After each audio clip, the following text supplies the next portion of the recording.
Saudara-saudari terkasih di dalam Tuhan Yesus Kristus. Shalom, salam sejahtera dan berkah dalam. Kami, di Pendalaman Iman Katolik Online, menyadari di antara kita semua umat seiman dalam Tuhan Yesus Kristus. Banyak yang tidak sempat ataupun kurang tertarik untuk membaca Alkitab, maka dari itu kami memberikan rangkuman intisari isi masing-masing kitab per kitab dari Alkitab sesuai judul yang tertera di bawah ini. Maka diharapkan kita dapat memahami isi dalam masing-masing kitab tersebut. Selamat menyimak. Kitab Imamat adalah kitab ketiga dalam Alkitab dan disusun tepat setelah eksodus bangsa Israel dari perbudakan ketika Allah membawa mereka menuju kaki Gunung Sinai dan mengundang mereka ke dalam sebuah hubungan perjanjian. Nah, dengan cepat mereka memberontak dan melanggar perjanjian itu. Dan Allah menghendaki kehadirannya yang mulia datang dan tinggal di tengah-tengah bangsa Israel dalam bentuk kemah suci.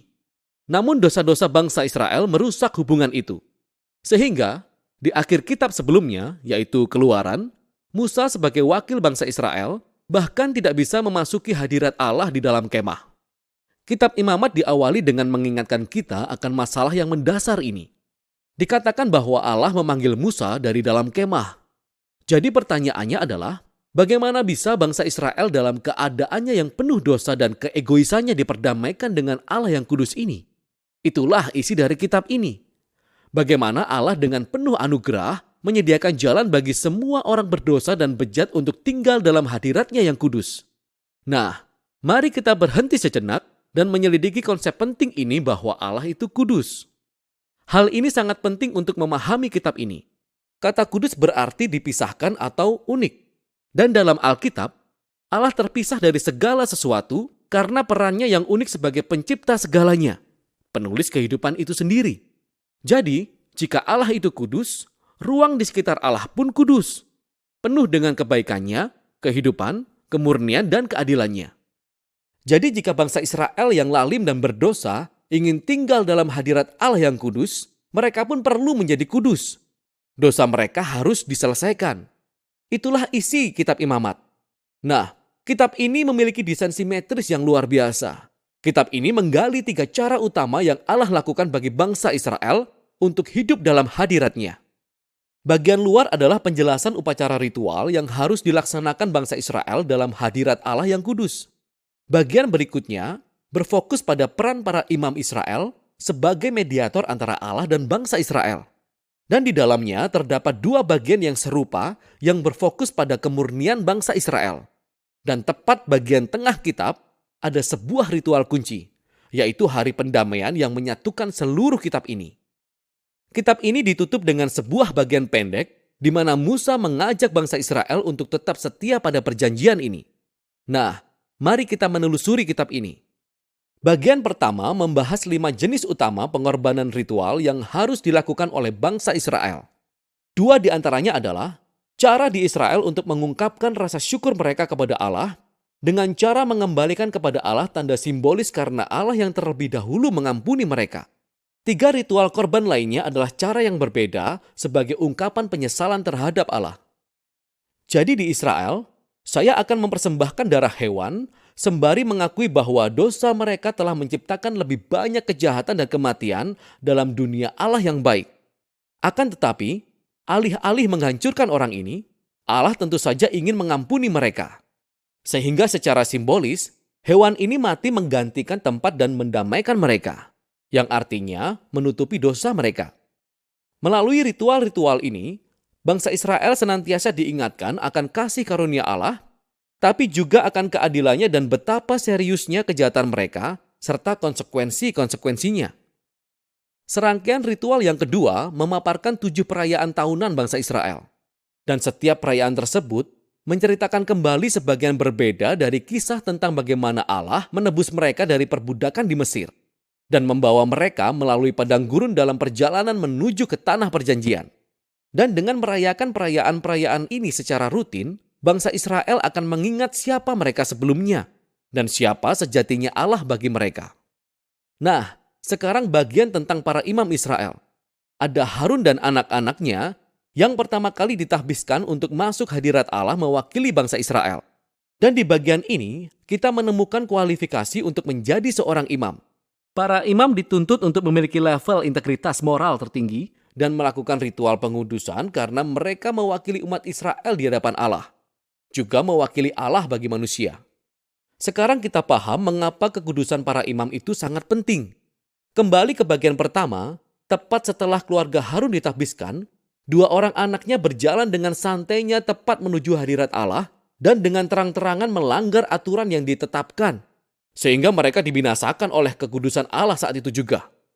Ini adalah sebuah pengingat yang menakutkan dari paradoks hidup dalam hadirat Allah yang kudus, karena ini adalah kebaikan yang murni, tapi menjadi berbahaya bagi mereka yang memberontak dan menghina kekudusan Allah.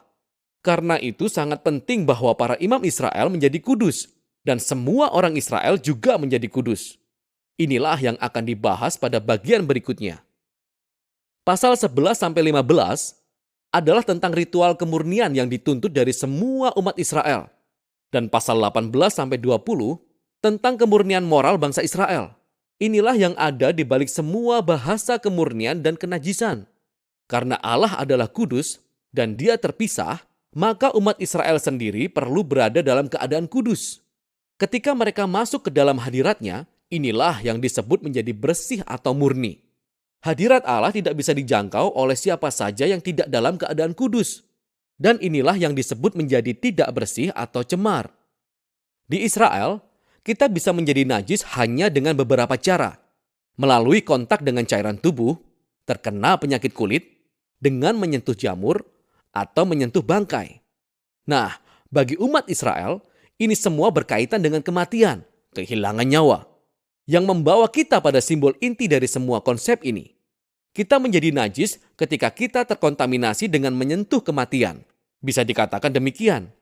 Dan kematian bertolak belakang dengan kekudusan Allah. Karena esensi Allah adalah kehidupan. Inilah kunci sesungguhnya. Sekedar menjadi najis tidaklah berdosa atau salah. Menyentuh hal-hal tersebut adalah bagian yang normal dalam kehidupan sehari-hari.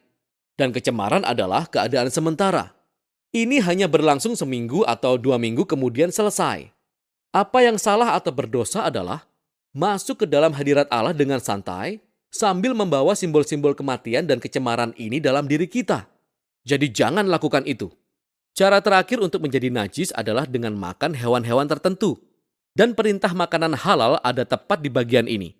Nah, ada banyak sekali teori tentang mengapa hewan-hewan tertentu itu dianggap najis dan terlarang. Apakah ini untuk mendorong kebersihan atau untuk menghindari hal-hal tabu dalam budaya itu? Teksnya tidak spesifik.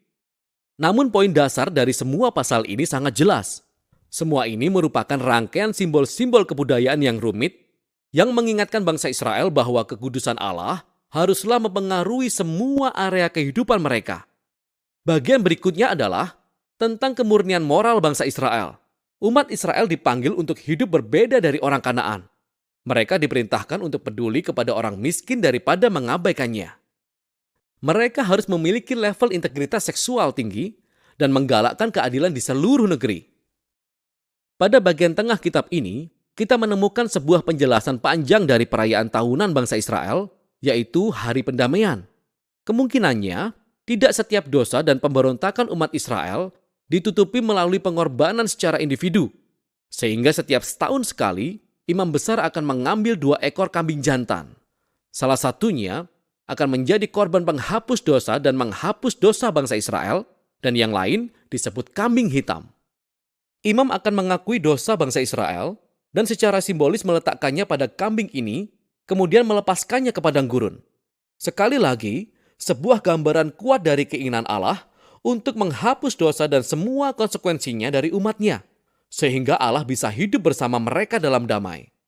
Kitab ini ditutup dengan Musa memanggil bangsa Israel untuk tetap setia kepada semua syarat perjanjian, dan dia menjelaskan berkat dari kedamaian dan semua kelimpahan yang diperoleh jika bangsa Israel menaati semua perintah ini. Musa juga memperingatkan mereka bahwa jika mereka tidak setia dan tidak menghormati kekudusan Allah, hal itu akan membawa bencana dan akhirnya dibuang dari tanah yang dijanjikan kepada Abraham.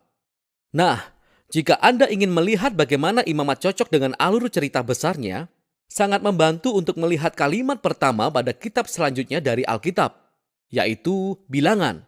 Kitab itu dimulai dengan Tuhan berfirman kepada Musa di kemah pertemuan. Sehingga kita bisa melihat bahwa Musa sekarang dapat masuk ke hadirat Allah mewakili bangsa Israel. Kitab Imamat berhasil. Jadi meskipun Israel gagal, Allah telah menyediakan sebuah cara untuk menutupi dosa mereka. Sehingga Allah dapat tinggal bersama orang-orang berdosa dalam damai. Dan inilah isi kitab Imamat.